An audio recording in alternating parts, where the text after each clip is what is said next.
മലയാളികളോട് എനിക്ക് പറയാനുണ്ട്. നിങ്ങൾ ജോലി ചെയ്യുന്ന രാജ്യത്തോട് തീർച്ചയായിട്ടും നിങ്ങൾക്ക് കൂറുണ്ടാകും. പക്ഷേ ആ രാജ്യത്തിന്റെ ചെയ്തികളെ നിങ്ങൾ എപ്പോഴെങ്കിലും ശ്രദ്ധിച്ചിട്ടുണ്ടോ? നിങ്ങൾ ജോലി ചെയ്തുകൊണ്ടിരിക്കുന്ന രാജ്യം പലസ്തീനിൽ ജീവിക്കുന്ന സാധാരണക്കാരായിട്ടുള്ള ആൾക്കാരെ കഴിഞ്ഞ 1-2 വർഷങ്ങളായിട്ട് കൊന്നൊടുക്കിക്കൊണ്ടിരിക്കുകയാണ്. അവർക്കവിടെ ഭക്ഷണമില്ല, വെള്ളമില്ല, മരുന്നില്ല. അവരുടെ വീടുകളെല്ലാം ഇടിച്ചു നിരത്തി. ഏതാണ്ട് 50,000-60,000 ആൾക്കാർ ഇതിനോടകം ഇസ്രായേലിന്റെ ആക്രമണത്തിൽ കൊല്ലപ്പെട്ടു കഴിഞ്ഞു. ഈ മരിച്ചുപോയ ആൾക്കാർ എല്ലാവരും തീവ്രവാദികളോ ഭീകരവാദികളോ ഒന്നും ആയിരുന്നില്ല.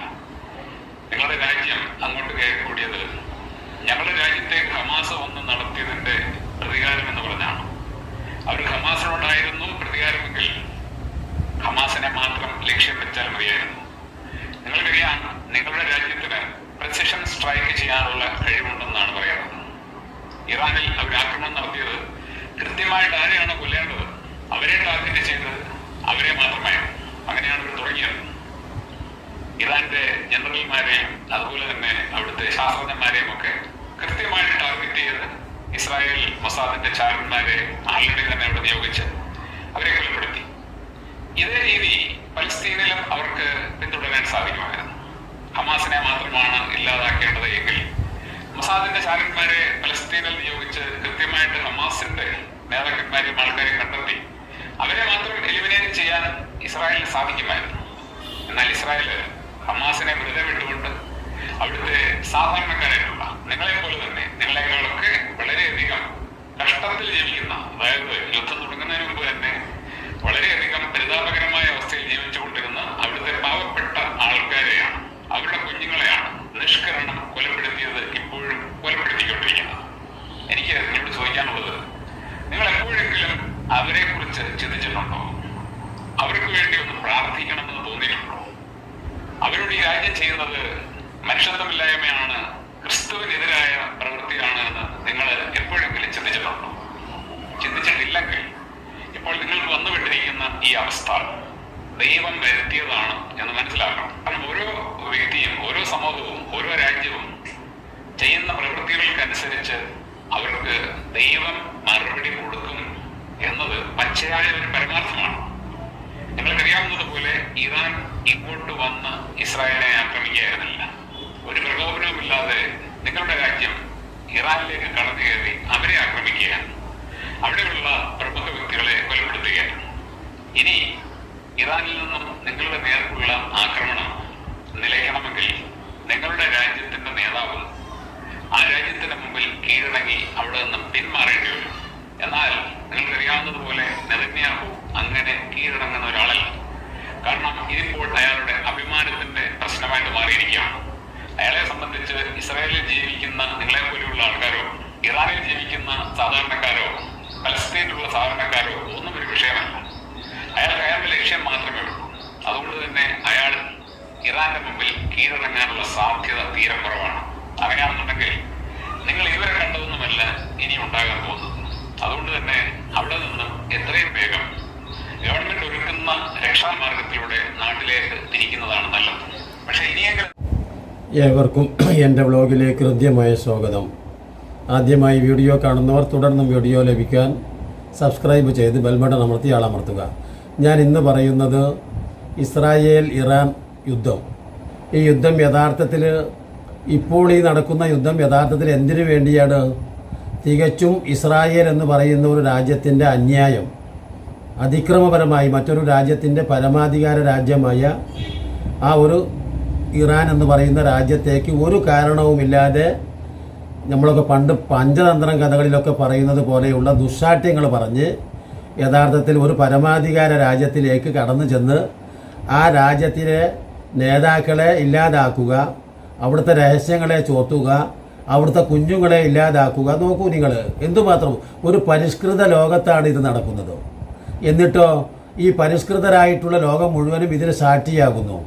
എന്നിട്ടും തികച്ചും അക്രമം അഴിച്ചുവിടുന്ന രാജ്യത്തോടല്ല യഥാർത്ഥത്തിൽ ആളുകൾക്ക് വെറുപ്പുണ്ടാകുന്നത്. അപ്പോൾ ഇപ്പോൾ സാമുവൽ ജോർജ് എന്ന് പറയുന്ന ഒരു സാമുവൽ ജോർജ് സാറ്, അദ്ദേഹത്തിൻ്റെ ഒരു യൂട്യൂബ് ഞാൻ സ്ഥിരമായി കാണുന്ന ഒരാളാണ്. അദ്ദേഹത്തെ പോലെയുള്ള നിഷ്പക്ഷമതികൾ, സത്യസന്ധര്, ദൈവഭക്തി, അതാണ് അദ്ദേഹം. ഒരു സത്യക്രിസ്ത്യാനിയാണ്. അദ്ദേഹത്തിൻ്റെ ആ മാനുഷികത, അടിസ്ഥാനപരമായി അദ്ദേഹത്തിന് ദൈവവിശ്വാസം ഉണ്ടായപ്പോൾ, ദൈവസ്നേഹമുണ്ടായപ്പോൾ, ദൈവഭയമുണ്ടായപ്പോൾ അദ്ദേഹം മറ്റെല്ലാവരെയും എന്തു ചെയ്യുന്നു? സ്വന്തം സഹോദരങ്ങളെപ്പോലെ തന്നെ കരുതുന്നു. അതുകൊണ്ട് തന്നെയാണ് ആ ഇസ്രായേലിൽ നിന്ന് ഒരു ക്രിസ്ത്യാനിയായിട്ടുള്ള ഒരു സ്ത്രീ, അഥവാ ഒരു ക്രിസംഗിയായ സ്ത്രീ പ്രാർത്ഥിക്കുന്നുണ്ട്. ദൈവമേ, ഈ പറയുന്ന ഈ പ്രാർത്ഥന നിങ്ങളെല്ലാവരും ഞങ്ങൾക്ക് വേണ്ടി പ്രാർത്ഥിക്കണേ എന്ന് പറഞ്ഞാൽ, ഒരു വോയിസ് മെസ്സേജ് അയക്കുന്നത് മറ്റൊന്നിനും വേണ്ടിയല്ല. ഞങ്ങളെല്ലാവരും ഇസ്രായേലിൽ ജോലി ചെയ്യുന്ന അനേക ആളുകൾ ഈ ബൈബിൾ വായനയുടെ കൂട്ടായ്മയിലുണ്ട്. ഞങ്ങളിപ്പോൾ അഭിമുഖീകരിക്കുന്ന പ്രതിസന്ധിയും ഞങ്ങൾ പോകുന്ന സാഹചര്യത്തെയും എല്ലാവരും അറിയുമെന്ന് ഞങ്ങൾ വിശ്വസിക്കുന്നു. നമ്മുടെ കർത്താവിൻ്റെ പ്രത്യേകം കരുണയും കൃപയും ഞങ്ങൾ യാചിക്കുകയാണ്. ഞങ്ങളുടെ എല്ലാവരുടെയും പ്രാർത്ഥന സഹായം ഞങ്ങൾ ആവശ്യപ്പെടുന്നു. രാജ്യം വലിയൊരു യുദ്ധത്തിൻ്റെ മുഖത്തിലാണ് ഇപ്പോൾ ഉള്ളത്. ഓരോ ദിവസം കഴിയുന്നോളം പ്രതിസന്ധി ഘട്ടങ്ങൾ കൂടിക്കൊണ്ടിരിക്കുകയാണ്. അതുകൊണ്ട് ഈ ഒരു അവസരത്തിൽ ഈ ഗ്രൂപ്പിൽ ബൈബിൾ വായിക്കുന്ന എല്ലാവരുടെ അടുത്തേക്ക് തരണം സാധിക്കുമെങ്കിൽ ഈ ഒരു സന്ദേശം ഒന്ന് പങ്കുവച്ചാൽ ഞങ്ങൾക്ക് ഒരുപാട് പേരുടെ പ്രാർത്ഥന സഹായം കിട്ടും. ഞങ്ങളെല്ലാവരും യുദ്ധമുഖത്ത് വളരെ ഭീതിയോടെ ജീവിക്കുകയാണ്. ഇപ്പോൾ നിൽക്കുന്ന സാഹചര്യം ജെറുസലേമിൽ തന്നെയാണ് ഞാൻ ജോലി ചെയ്യുന്നത്. അതുപോലെ തന്നെ എൻ്റെ ഒരുപാട് സുഹൃത്തുക്കൾ, നമ്മുടെ നാട്ടിലുള്ളവരെല്ലാം ഇതിൻ്റെ ബോർഡറിൽ ഭയങ്കര കലുഷിതമായിട്ട് യുദ്ധം നടക്കുന്ന സ്ഥലങ്ങളിലുണ്ട്. അതുകൊണ്ട് ദയവായി നിങ്ങളുടെ എല്ലാം കൂട്ടായ്മയിലുള്ള പ്രാർത്ഥന സഹായം ഞങ്ങൾ യാചിക്കുകയാണ്. കർത്താവിനോട് തിരക്തം കൊണ്ട് കഴുകി ശുദ്ധീകരിച്ച് ഇസ്രായേലിനെ സംരക്ഷിക്കണമെന്ന് നിങ്ങൾ ഓരോരുത്തരുടെയും പ്രാർത്ഥനയിൽ ഞങ്ങൾ ഓർക്കണമെന്ന് ഞങ്ങൾ അപേക്ഷിക്കുന്നു. ഇവിടെ ഇസ്രായേലിൽ ജീവിക്കുന്ന ആൾക്കാർ അനുഭവിക്കുന്ന ദുരിതങ്ങൾ, പ്രയാസങ്ങളാണ് ഈ സഹോദരി നമ്മളുമായിട്ട് പങ്കുവച്ചിരിക്കുന്നത്. ആദ്യം ഈ സഹോദരിക്കുള്ള മറുപടിയായിട്ട് എനിക്ക് പറയാനുള്ളത്, ഇസ്രായേലിൽ ജീവിക്കുന്ന എല്ലാ ആൾക്കാർക്കും വേണ്ടി ഞാൻ വ്യക്തിപരമായിട്ട് പ്രാർത്ഥിക്കുന്നുണ്ട്. ഇറാനിൽ ദുരിതമനുഭവിക്കുന്ന ആൾക്കാർക്ക് വേണ്ടി പ്രാർത്ഥിക്കുന്നുണ്ട്. ഈ ലോകത്ത് എല്ലായിടങ്ങളിലും ഏതെല്ലാം വിധത്തിൽ ആൾക്കാർ ദുരിതമനുഭവിക്കുന്നുണ്ടോ അവരെയെല്ലാം ഞാൻ എന്നും പ്രാർത്ഥിക്കുന്ന സമയത്ത് ഓർക്കാറുണ്ട്. ലോകത്ത് ഒരാൾക്കും ദുരിതമുണ്ടാകരുത്, പ്രയാസമുണ്ടാകരുത് എന്ന് ആത്മാർത്ഥമായിട്ട് ചിന്തിക്കുന്ന ഒരു വ്യക്തിയാണ് ഞാൻ. പക്ഷെ നമ്മളെ സംബന്ധിച്ച് അത്തരത്തിലുള്ള ആൾക്കാരുടെ ദുരിതങ്ങൾ പരിഹരിക്കാനൊന്നും യാതൊരു മാർഗവുമില്ല. ആകെ ചെയ്യാൻ പറ്റുന്നത് ദൈവത്തോട് പറയുക എന്നത് മാത്രമാണ്. അത് ചെയ്യുന്നുണ്ട്. നിങ്ങൾക്ക് വേണ്ടി ഞാൻ പ്രാർത്ഥിക്കുന്നുണ്ട്. പിന്നെ നിങ്ങൾ ഇപ്പോൾ അനുഭവിച്ചുകൊണ്ടിരിക്കുന്ന ഈ ദുരിതം, ഇതിൽ നിന്നും രക്ഷപ്പെടാനായിട്ട് ഇന്ത്യ ഗവൺമെന്റ് മാർഗം ഒരുക്കിയിട്ടുണ്ട്. നിങ്ങൾക്ക് ഇന്ത്യൻ എംബസിയുമായിട്ട് ബന്ധപ്പെടാം. ഇന്ത്യൻ എംബസിയുടെ വെബ്സൈറ്റ് അദ്ദേഹത്തിൻ്റെ ആ വ്യക്തമായിട്ടുള്ള ഒരു കാഴ്ചപ്പാട്, ആ സഹോദരിയുടെ ഒരു വർത്തമാനത്തിന് അദ്ദേഹത്തിൻ്റെ യുക്തമായ ഒരു മറുപടി അല്ലേ? കാരണം ഇന്ന് ലോകത്ത് ഇത്തരത്തിലുള്ള ആളുകൾ തന്നെ അപൂർവമായി കൊണ്ടിരിക്കുകയാണ്. സ്വന്തം പറ്റത്താണ് അന്യായമെങ്കിൽ ആ അന്യായത്തെ എതിർത്ത് പറയാൻ മനസ്സുള്ള ഒരു വ്യക്തിത്വം ലോകത്ത് ഇത്രയേറെ, അതാണ് മനസാക്ഷി, അതാണ് മനുഷ്യൻ എന്നാകുന്നത്, അതാണ് സത്യക്രിസ്ത്യാനിയാകുന്നത്. അതുപോലെ തന്നെയാണ് സത്യമുസ്ലിം ആവുക എന്നത്. എല്ലാവരും മതം അടിസ്ഥാനപരമായിട്ട് ഈ സാമുവൽ സാറ് പറഞ്ഞതാണ് യഥാർത്ഥത്തിൽ മതം. ഒരു ജീവിക്ക് പോലും അന്യായമായിട്ട് ഒരു ആപത്തും വരുത്തരുത്.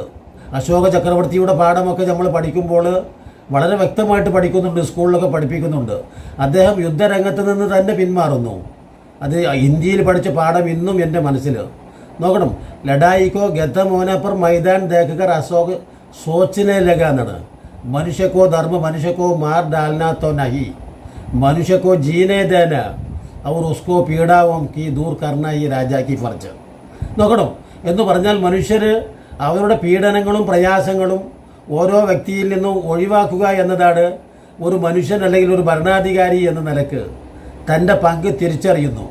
ഈ പങ്കുകൾ ഓരോ രാജ്യത്തെയും രാഷ്ട്രത്തലവന്മാർ തിരിച്ചറിഞ്ഞിരുന്നെങ്കിൽ എത്ര നന്നായിരുന്നു. ആലോചിച്ച് നോക്കൂ, ഈ ട്രംപ് തിരിച്ചറിഞ്ഞെങ്കിൽ, ഈ നെതന്യാഹു തിരിച്ചറിഞ്ഞെങ്കിൽ എത്ര നന്നാകുമായിരുന്നു. ആലോചിച്ച് നോക്കൂ. അപ്പോൾ തുടർന്ന് ഇനി അദ്ദേഹം പറയുന്ന ആ വാക്കുകൾ നിങ്ങൾ ഒന്നുകൂടെ കേട്ടു നോക്കൂ.